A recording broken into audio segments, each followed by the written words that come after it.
Live on KPRC TV and the KPRC2 Plus live stream. The news starts now.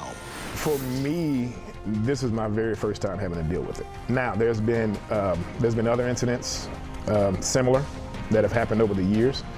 But for me personally, yes, it's the first time it's ever happened. Hopefully the last time it'll ever happen. Well, right now, 6 o'clock, a Houston firefighter reliving the terrifying moments when a man he was trying to help pulled a gun on him and another firefighter. Good evening, and thank you so much for joining us tonight. I'm Daniela Guzman. And I'm Keith Garvin.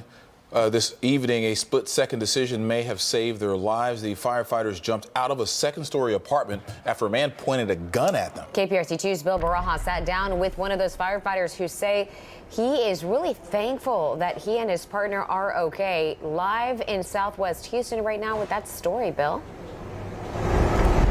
Well, Houston firefighter Corey Grant says he thought they were responding to a pretty standard routine call when they came out to this Southwest Houston apartment complex. They were trying to help a man who was dealing with seizures. As they were attempting to take him to the hospital, the man asked him to pause. He asked if he could go to his room to retrieve an item, and that's when things took a turn.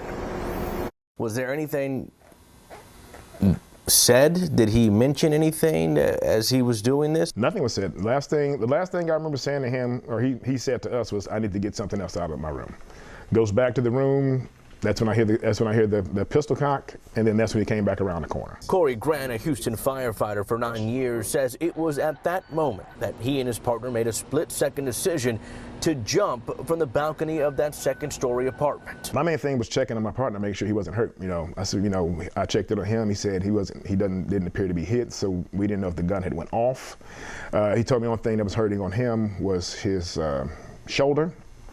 And my elbow was the main area of pain. Have you allowed yourself to go to a place where you think about or consider what may have happened had you not acted so quickly? Daily. I probably replayed that scenario hundreds of times in my mind. Hundreds of different outcomes, hundreds of different scenarios, because you always ask yourself, is there anything I could have done better? Is there anything that you would like to see HFD put in place to protect you guys? Is there anything you've thought about? The only thing that I hope that we as a department can take from this, and I know I'm gonna take it with me throughout the rest of my career, is staying vigilant about your scene safety, staying vigilant about your situation awareness, paying attention to your surroundings, because it's easy to lose focus on that because you make so many calls. And there's no timetable yet for when Grant or his partner might return to work. Grant says he wants to make sure he's mentally and physically good to go. As for the patient, now a suspect in this case, he was arrested shortly after the incident. He's been charged with 2 counts of aggravated assault on a peace officer. We're live in Southwest Houston tonight. Bill Barajas, KPRC2 News. Glad they're okay. All right, Bill, thank you. Let's